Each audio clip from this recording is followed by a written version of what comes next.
Funding for this edition of One-on-One with Steve Adubato has been provided by New Jersey Sharing Network, Hackensack Meridian Health, Keep Getting Better, South Jersey Industries, the parent company of South Jersey Gas and Elizabethtown Gas. The Fund for New Jersey, Delta Dental of New Jersey. We love to see smiles. NJM Insurance Group, serving New Jersey's drivers, homeowners, and business owners for more than 100 years. IBEW Local 102, lighting the path, leading the way. United Airlines. And by NJ Transit, your ride to the world's game. Promotional support provided by ROINJ, informing and connecting businesses in New Jersey. And by NJBIA, we put business at the center. This is One-on-One. I'm an equal American just like you are. The way we change presidents in this country is by voting. A quartet is already a John. It's just the new John. January 6th was not some sort of violent, crazy outlier.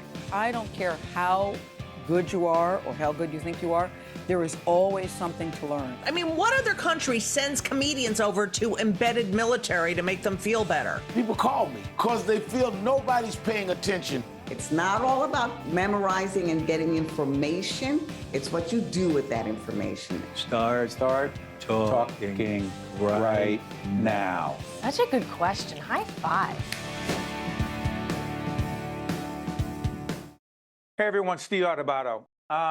Every once in a while on this program, we get to look back at history and understand how history can repeat itself. And there are players and leaders and figures in history who we don't know about, but have had a great deal of impact on the world we live in and the role of government, particularly when it comes to monetary policy. We are honored to have the author of this absolutely fascinating book. He is Michael Perino, author of The Hellhound of Wall Street, How Ferdinand Pecora's Investigation of the Great Crash Forever Changed American Finance. Michael Perino is a professor at St. John's University School of Law. Professor, it is an honor to have you with us. And I don't have Oprah's book list, but this would be on the top 10 book list of anyone. Thank you, Michael. Appreciate it. Well, I appreciate that very much. I'm glad you enjoyed the book, and it's great to be here as well. So let's do this. Ferdinand Pecora was whom and why does he still matter so much today? So when I set out to write this book, it was actually during the financial crisis of 2008. I had started it a little bit before then, but everything I was hearing in the news during the financial crisis was what I was reading in these congressional transcripts from the 1930s. Ferdinand Pecora was, at the time, a little-known former prosecutor from New York. He is little known today. When I told people I was writing about Ferdinand Pecora, the invariable reaction was, who? Exactly. But Ferdinand Pecora, through serendipity more than anything else, was tabbed to lead an investigation of Wall Street that was supposed to be wrapping up in the winter of 1933, in that interregnum between Herbert Hoover going out of office and FDR coming into office. So hold on a second. Let's do this. The crash happens in October 29. Correct. In 32, Hoover, the president, loses to FDR. There's a change in administration in January of 1933. Please pick it up from there. It's actually a little more complicated than that, because at that time, the gap between the old administration going out and the new administration coming in goes until March 4th. No. Yes. Not January? Not January. So this was the last time we had that big a gap between administrations. And one of the reasons for the change was because this gap was such a disaster. The country was in the throes of the Depression. The unemployment was 25%. The stock market had lost 90% of its value. People were out of work everywhere. There were Hoovervilles, all of the stories about the Great Depression. And we're in this period where no one's in charge. And the country seems to be getting worse and worse and worse. And what's known as the banking crisis of 1933 is beginning. And so a lot of people will know that when FDR came into office, his first act was to declare a nationwide banking holiday. But what most people don't know is that pretty much every bank in the country was shut down by the time he declared that holiday. The banks started closing in Michigan. And once they started closing in Michigan, it spread like a virus across the rest of the country. And people couldn't get their money. People couldn't get their money. I mean, you know, there's no ATMs. People rely on checks for most things or cash. And every bank was closed. The entire economy of the country was really just frozen. And this is pre all of the, sorry for interrupting, Michael.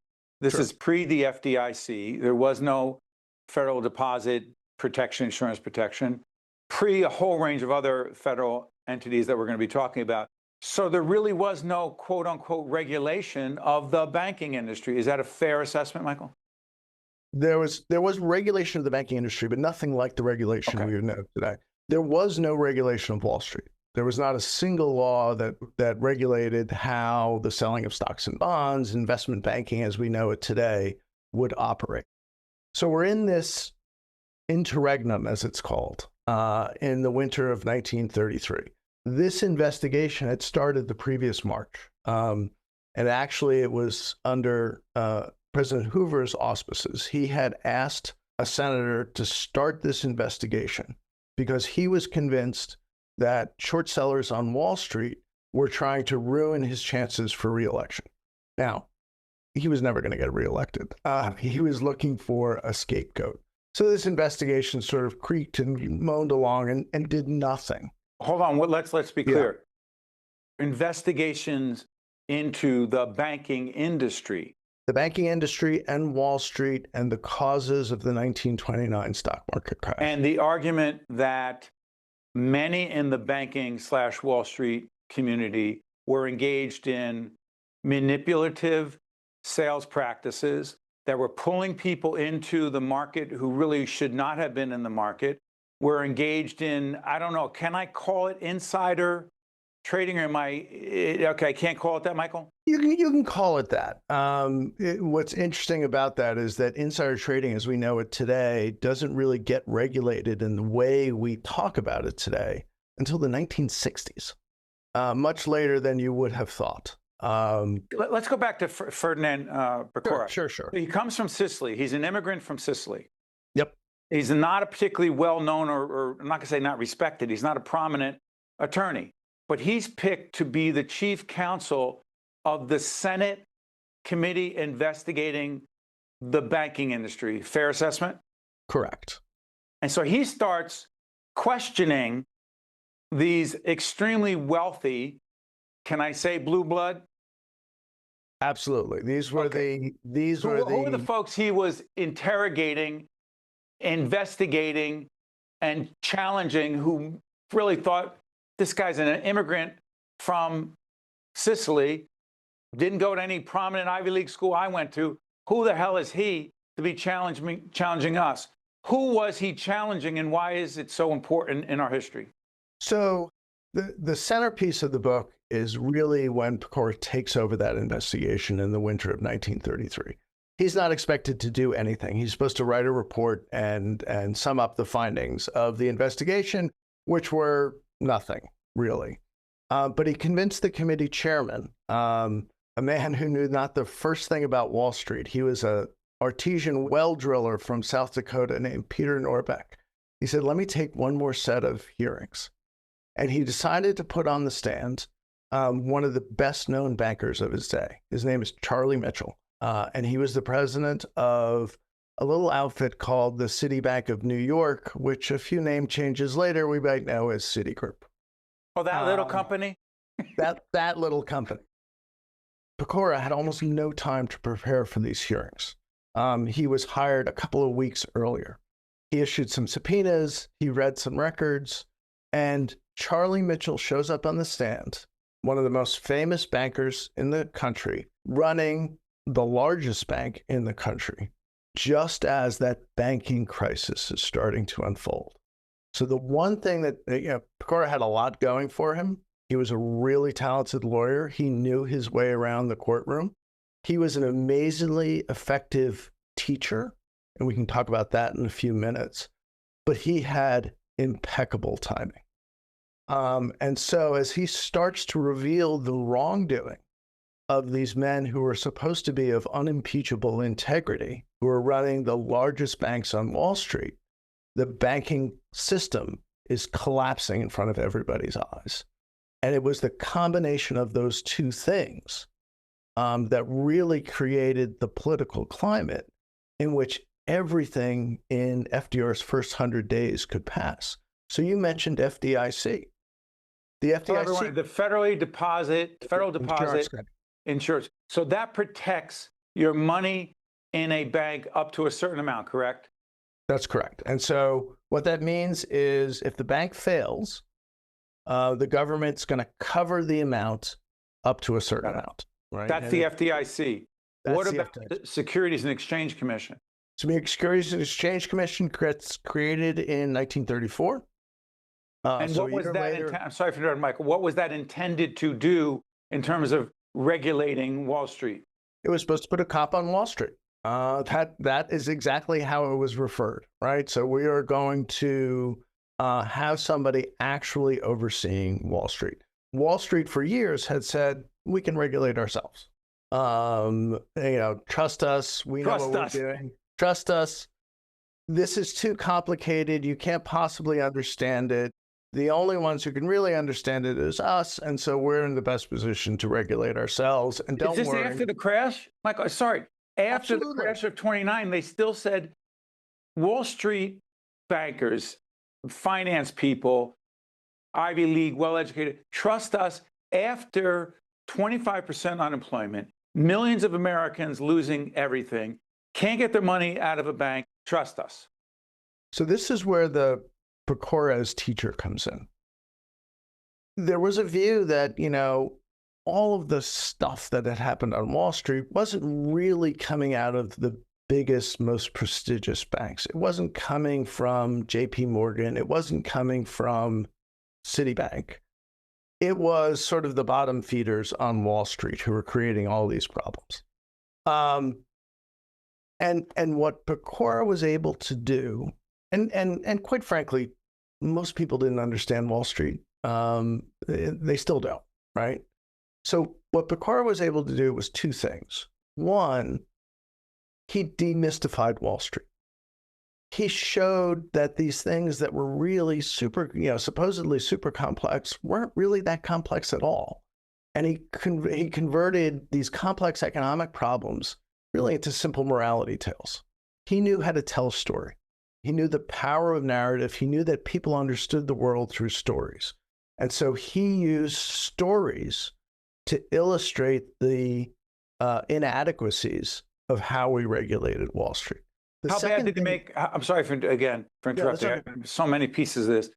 Yeah. Charlie Mitchell, top banker in the country, well respected. How bad did Pecora make Mitchell look? In large part because Mitchell totally underestimated this Sicilian immigrant. Who's this guy? Right. So this portion of the hearings was over in 10 days. At the end of that 10 days, Charlie Mitchell had resigned as president of Citibank. He left Washington alone and disgraced. Pecora watched him trudging toward Union Station, all by himself, no longer surrounded by the retinue of bankers and lawyers that he'd strode into the hearing room with. And he was soon indicted for tax evasion. And so his reputation was destroyed. As in so many of these cases, he had to come back later on and return to power in Wall Street. But for that time, Pecora had thoroughly discredited it. What do we owe Ferdinand Picoro? So, for all intents and purposes, there are no more bank runs.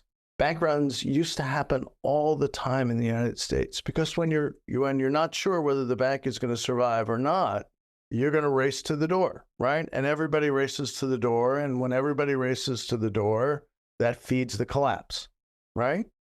Insurance, probably the most important structural reform to come out of that first 100 days, basically eliminates that chaos that happens when we have questions about the soundness of the bank. We got the idea that, these leaders of Wall Street weren't these sort of superhuman beings. There was a lot of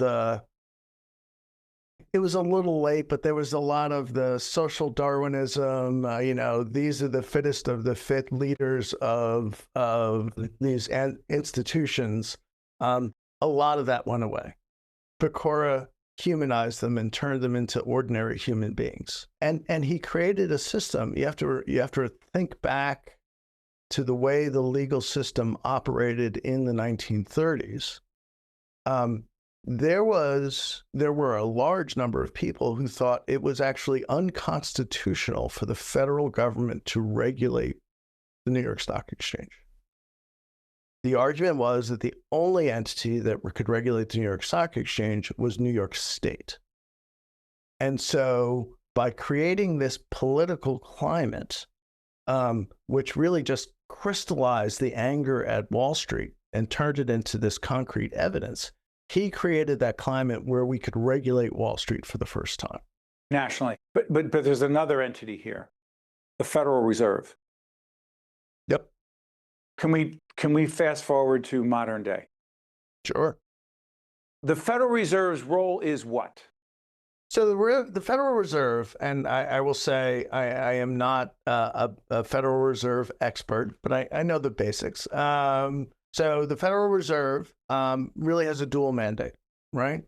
They are supposed to keep inflation in check. That's right. And they're supposed to make sure that we have as full employment as we possibly can. Got it. And their major levers for doing that are setting interest rates and buying and selling government securities. Okay, but Michael, you know this stuff. This stuff you're going to be fine with. You ready? I'm not worried about it, but I just wanted to give the appropriate caveat. Are you worried about this? Are you worried and concerned that there are many who have argued that the Fed, the Federal Reserve, establishing monetary policy in our country, was created to be separate from Absolutely. whomever is in the White House, whoever controls Congress? President Trump, for a long time, was arguing that now the former Fed chair, Jerome Powell, get him out of here. I'm going to fire him. Not sure constitutionally whether he could ever have done that. Wanted interest rates to be lowered. Jerome Powell's argument was, we will make monetary policy and establish interest rates based on what we believe would keep inflation down and also promote as much employment as possible. Trump and a belief, not just a belief, but a belief based on the hard data. Data, not this is what I'm telling you to do. Finally, Correct. Jerome Powell steps aside as chair, stays on, and I don't want to get in the weeds here, but I would say this to you. This is an important question of monetary policy because the new chief, Kevin Warsh, who is the president's choice to run the Fed, to control monetary policy in our country from the Fed. From your perspective as a professor and expert in this field, should monetary policy be dictated by whomever is in the White House or potentially controls either or both houses of Congress, or should it be a separate entity that looks at the data to establish monetary policy? Because Kevin Warsh is Trump's choice. Absolutely correct. And of course, the whole point of the Fed is to be independent of the political actors, to not set monetary policy based on political considerations, but to set them based on what's best for the broader economy. Okay, and that's so fundamental that you can't really argue. The problem, of course, here is not just that so much of what the president has been doing undermines faith in the Fed being that independent, good faith actor. So much of what the president is doing has been about undermining our belief that government itself is populated with people who are independent, good faith actors. That, you know, you look at what's happening, and there's so many things that are happening, it's hard to talk about. But one of the things that is happening is that, you know, it looks like the president is just lining his pockets in every way he can in running the government. And so, you know, we're kind of at the New York Tammany Hall political machine stage of this government, where people you make reference just to Tammany Hall in the 1920s. Moving forward, the Democratic machine in New York City, the Democratic machine, all kinds of people. How would you connect the White House and President Trump, whom, as we speak, there are now conversations and questions about his investment policies? He says it's in a blind trust. He doesn't do it himself. But certain companies that the federal government is regulating, who he is, in fact, allegedly investing in, is that unprecedented? I know we talked about Pecora in the beginning in the 1930s. Is Sure. that, has there ever been a president who did that? No. You know, there were certainly political scandals involving presidents. There were certainly financial scandals involving presidents. But the scale and scope of what we're seeing now is certainly unprecedented. If Why you does look it at matter? those, Why does it why matter? does it matter? Yeah. Because, yeah, so go back to those Tammany Hall leaders, you know, starting with Boss Tweed in the mid 1800s and going through some of the worst Tammany leaders in New York. What was the purpose of government? The purpose of government was not to make lives better for the citizens of the country or of the city. It was to line their own pockets, to greed, right? And what happens if we take that to the national level? What happens now if the general perception is that the purpose of government is to line the pockets of whoever happens to be sitting in the Oval Office at any time? A Democrat or Republican. Democrat or Republican. And by the way, Joe Biden, to be clear, I don't want to open up another Pandora's box, but Hunter Biden made money, and I'm curious as to what skills and tools he had to do that. Question as to how that was connected potentially to his father's presidency, but pick up the point, Michael. So, you know, I don't want to get into the weeds of the Hunter Biden story. No, but it's... Well, I will say this. Let's assume that, you know, Hunter Biden used his relationship to the president of the United States to make some money for himself. Okay. Is it different if it's the president himself or herself? Absolutely. Right? You know, if it's the president doing it. So let's think about where we are now. You know, Hunter Biden, you know, does whatever he's alleged to have done. The scale and scope now is magnitudes larger, right? You know, we have pardons being doled out, it seems, for monetary advantage. We have foreign governments making major investments into Trump cryptocurrencies. We have the president receiving jets from foreign entities. Qatar, a few seconds left. Go ahead, Michael. Yep. The point is that, you know, it is all at a level of corruption that I don't think we've ever seen in this country. I sense another book from Michael Perino. This one is awesome. It is called The Hellhound of Wall Street, How Ferdinand Pecora's Investigation of the Great Crash, 1929, Forever Changed American Finance. The author is Michael Perino, is also a professor at St. John's University School of Law. Michael, I cannot thank you enough. Absolutely love this book, and it's even better meeting you in person, talking to you. All the best, Michael. Thank you very much. I'm Steve Adubato. What happens on Wall Street matters in all of our lives, whether you're invested in it or not. See you next time. One-on-One with Steve Adubato is a production of the Caucus Educational Corporation. Funding has been provided by New Jersey Sharing Network, Hackensack Meridian Health, South Jersey Industries, the Fund for New Jersey, Delta Dental of New Jersey, NJM Insurance Group, IBEW Local 102, United Airlines, and by NJ Transit. Promotional support provided by ROINJ and by NJBIA. You are your child's best advocate. No one cares more about your child's health, safety, development, and well-being more than you.